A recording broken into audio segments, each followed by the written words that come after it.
नशे के आदि अफराद जो है वो फनकार कितने होते हैं। आप तो चोरी ताले की बात कर रहे हैं, ये आंखों से सुरमा चुराने का हुनर रखते हैं। उसका एक नमूना अमीन साहब आपको दिखाएंगे, उनका बताइएगा।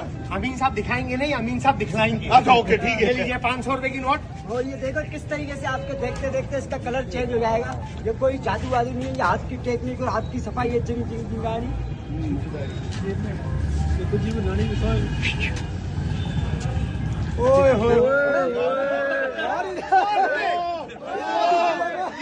ये 500 के नोट को देखते देखते 100 में कर दिया। तो आप अंदाजा करें कि लाखों रुपए करोड़ों रुपए को गायब कैसे कर सकते हैं। ये इनका हुनर है, ये इनके हाथ का। अब इसका क्या करेंगे? फिर दोनों हाथ खाली। थोड़ा सा सर आपसे भगा करेंगे, थोड़ा पीछे हटना भाई। अरे बंदा भाग जाए, उसके हाथ खाली।